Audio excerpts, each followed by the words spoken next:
नमस्कार साथियों, अनीश कुमार शुक्ल एक बार फिर से स्वागत करता हूं आपका एग्री थिंकर्स के लर्निंग प्लेटफॉर्म पर। यहां पर दोस्तों आपका कृषि वनस्पति विज्ञान जो एग्रीकल्चरल बॉटनी है उसमें हम प्लांट फैमिली यानी जो आपका लास्ट टॉपिक है कृषि वनस्पति विज्ञान का, जो पौधों की कुल है, पौधों के कुल उनके बारे में स्टडी कर रहे हैं। तो पिछले वीडियो में हमने आपको इस पे आधा बता दिया था, आधा बात करेंगे आज की वीडियो में। ठीक है, तो हमने जिस फैमिली के बारे में बात कर रहे थे वो आपको देखना पड़ेगा पिछले वीडियो में। ठीक है, तो उसको आप पहले देखें, उसके बाद से इसको देखें। तो उसी फैमिली के बारे में हम फिर से कंटिन्यू करते हैं। तो इनमें जो है वर्तिका जो स्टाइल है, ये वर्तिका हम आपको बता चुके हैं क्या होती है, फीमेल रिप्रोडक्टिव सिस्टम का एक पार्ट है, वो हम फ्लावर वाले आपको चैप्टर में बता चुके हैं। तो इसमें वर्तिका प्राय मुड़ी हुई और रोमिल यानी हेयरी तथा स्टिग्मा सरल व चपटा होता है। फल देखेंगे, फ्रूट कैसा होता है, तो लेग्यूम या पॉड होता है। जो इसका बीज है वो यहाँ पर अभ्रूणपोषी यानी नॉन निडोस्पर्मिक होता है। परागण यानी जो पॉलिनेशन है वो प्रायः देखिए पर परागण जो क्रॉस पॉलिनेशन है उसके अंतर्गत आने वाली कीट जो है यहाँ पर परागण यानी एंटोमोफोली इसमें होता है, जो कि कीट परागण को मतलब एंटोमोफिली कहते हैं। इसका पुष्पीय सूत्र यानी फ्लोरल फॉर्मूला देख सकते हैं आप लोग, ये मेल जो पार्ट है उसका वो है यानी जनरेट करता है, ये गाइनोसियम को दिखाता है। ठीक है, आर्थिक महत्व यानी इकोनॉमिक इम्पोर्टेंस देखेंगे तो यह कुल पर्याप्त आर्थिक महत्व का है। इस कुल के पौधों के औषधि भी बनते हैं, रंग बनते हैं, रेशे बनते हैं, दालें बनते हैं, वुड बनते हैं आदि पर्याप्त मात्रा में इससे बनते हैं। इस कुल के निम्नवत उदाहरण है। पहला है मूंगफली, देखिए ये सभी इसी कुल के अंतर्गत आएंगे। ठीक है, तो अब मैंने यहाँ पर आपको मूंगफली बोल दिया है तो आप लोगों को ये क्लियर हो गया होगा कि मैं यहाँ पर किस फैमिली के बारे में बात कर रहा हूँ। ठीक है, तो आप बिल्कुल सही समझे हैं, लेग्यूमिनेसी फैमिली के बारे में, फेबेसी के बारे में बात हो रही है।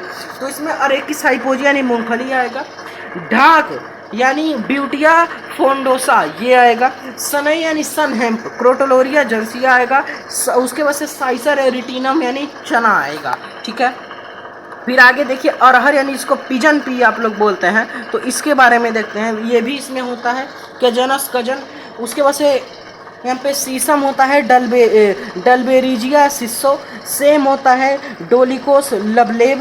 फिर इंडिगो यानी नील होता है, इंडिगो फेरा, किंगटोरिया, इसको लेंटिल बोलते हैं। मसूर होता है, लेंस एस्कुलेंटा, पी यानी मटर होता है, पाइसम से टाइवमर, मेथी होती है इसमें। ठीक है, फिर पोएसी फैमिली के बारे में देखते हैं, जिसको ग्रैमिनी बोलते हैं। पुराना नाम ग्रैमिनी है, नया नाम पोएसी है। तो सिस्टमिक पोजीशन पर देखिए, सिस्टमेटिक पोजीशन यानी वर्गीकृत स्थिति, तो इसमें एंजियोस्पर्म, मोनोकोटिलेडोन्स, उसके बाद से ग्लूमेसी ग्रैमिनी। ठीक है, ये बेंथम और हुकर के अनुसार है।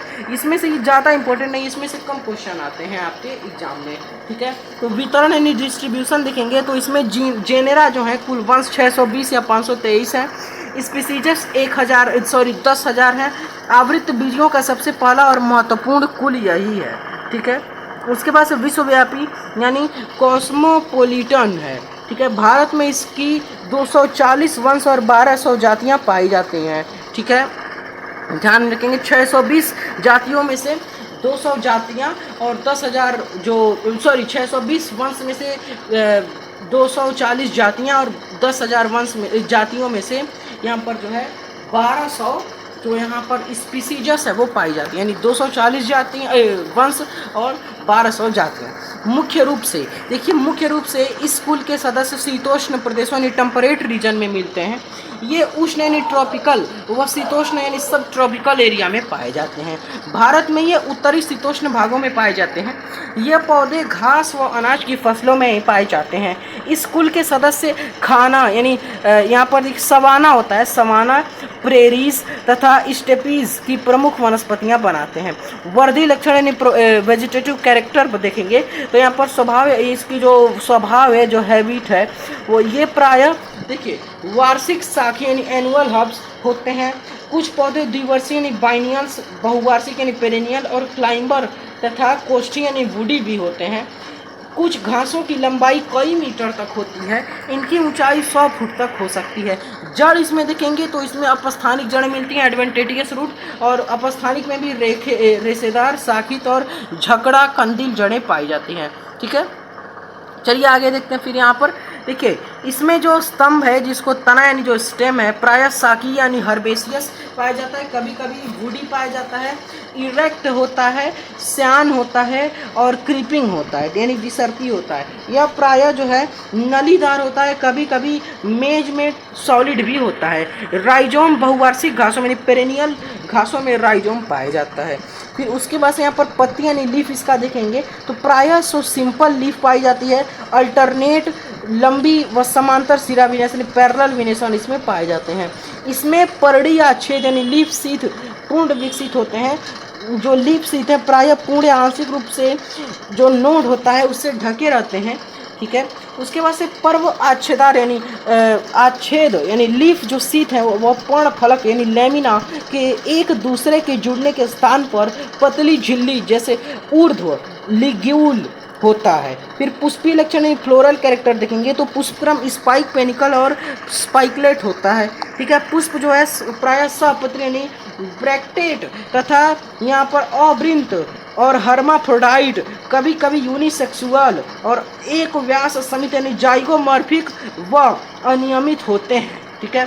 फिर देखिए यहाँ पर आगे परिदल पुंज जिसको हम पेरिंथ बोलते हैं प्रायः अनुपस्थित होता है। उसके बाद से लोडिक्यूल्स जो हैं वो कभी कभी अविकसित परिदल पुंज यानी रेडिक्यूल्स पेरिंथ माना जाता है। उसके बाद से पुमंग यानी एंड्रोइसियम देखेंगे, एंड्रोइसियम गाइनोइसियम कैलिक्स कोरोला सब हम आपको फ्लावर वाले चैप्टर में बता चुके हैं, उसको देखिए आप लोग जाकर, ठीक है।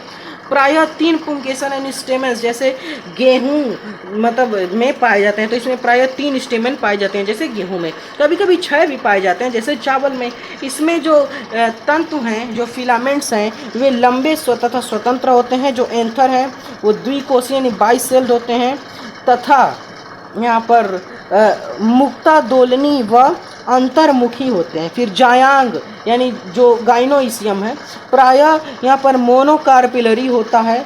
इसमें जो ओवरी है वो यहाँ पर ऊर्ध्व तथा यून जो एक कोष्ठीय तथा ओव्यूल जो है वो यहाँ पर युक्त होता है, ठीक है। फिर आगे चलिए यहाँ पर अगर आप देखेंगे तो यहाँ पर वर्तिका जो स्टाइल होती है वो संख्या में 2 होती है तथा जो स्टिग्मा है वो यहाँ पर पक्षवत होता है, ठीक है। मेज में जो स्टाइल है वो लंबी और सिल्की होती है क्योंकि जो मेल है उसमें फीमेल फ्लावर को सिल्की बोलते हैं, मेल फ्लावर को जो है मेल इन्फ्लोरेसेंस को वहाँ पर हम टेसल बोलते हैं।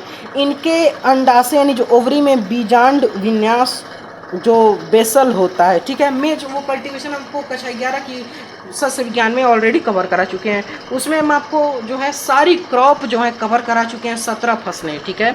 फल यानी जो इसमें फ्रूट है प्रायः कैरियोप्सिस होता है, कभी कभी बेरी व नट भी होता है। बेरी केला में होता है, नट जो है वो आपका लीची में होता है, कैशियो नट में होता है। सीड जो है इंडोस्पर्मिक होता है मतलब एक बीजपत्री होता है। परागण जो है पॉलिनेशन पर परागण यानी क्रॉस पॉलिनेशन होता है। मेनली एनिमोफिली यानी वायु परागण होता है, यानी वायु के द्वारा उड़कर पॉलिन ग्रेन जो है वो एंथर से निकल कर पहुँच जाता है जो आपका स्टिग्मा है उसमें। पुष्प सूत्र यानी फ्लोरल डायग्राम इस प्रकार से इसका होता है, देख सकते हैं आप, अथवा ये भी इसको दिखाता है। आर्थिक महत्व यानी इसका इकोनॉमिक इंपॉर्टेंस देखेंगे तो आर्थिक दृष्टिकोण से अत्यंत महत्वपूर्ण है। इस कुल के पौधों से मनुष्यों के अनाज, पशु के लिए चारा, तेल, शक्कर, बांस आदि बहुत सी उपयोगी वस्तुएं प्राप्त होती हैं। फिर इसमें देखिए कौन कौन सी आ जाएंगी, इसमें आपकी सीरियल्स यानी धान्य फसलें आती हैं। पोएसी काफ़ी इंपॉर्टेंट कुल है, ठीक है। जैसे गेहूं यानी ट्रिटिकम एस्टिवम, धान यानी ओराइजा सिटाइवा, ये दोनों, और ज्वार यानी जो आपका सोरगम बाइकोलर है, बाजरा यानी पेनिसेटम ट्राइफोइड्स, जियामेज यानी मक्का। और ये सारी फसलें मैं आपको कक्षा 11 के सस्य विज्ञान में कंप्लीट करा चुका हूँ, ठीक है। तो आप उसको देख सकते हैं या देखेंगे आप जरूर, ठीक है। फिर यहाँ पर सुगंधित घास यानी एरोमेटिक ग्रासेस भी इसमें पाई जाती हैं। जैसे आपके यहाँ पर जिंजर ग्रास है जिसको सिम्बोपोगोन सिसियंस बोलते हैं। फिर लेमन ग्रास है जिसको साइट्रस सिट्रेसस बोलते हैं। शक्कर यानी शुगर में इसमें गन्ना यानी सेक्रम स्पीसीज होता है। अभी गन्ने की फसल हम आपको इसके पहले कंप्लीट कराए हैं, सबसे लास्ट क्रॉप वही है, तो उसमें हम आपको बता चुके हैं कि स्पीसीज क्यों मैंने यहाँ पर लिखा है, तो वो वहाँ पर आपको क्लियर होगा। औषधि यानी मेडिसिन में सिकेल और सिटियल होते हैं। ऑर्नामेंटल प्लांट्स में स्टिपा पिन्नाटा और सांसा टसेलाटा होता है, ठीक है। तो आज का यहाँ पर लेक्चर कंप्लीट हुआ। पीडीएफ के लिए ज्वाइन करें टेलीग्राम चैनल, लिंक है डिस्क्रिप्शन में। व्हाट्सएप ग्रुप का लिंक है डिस्क्रिप्शन में, उसको भी ज्वाइन करें, अपनी क्वेरीज पूछ सकते हैं। इन इंस्ट्रक्शंस को फॉलो करें, वीडियो ज़्यादा से ज़्यादा शेयर करें। Take care.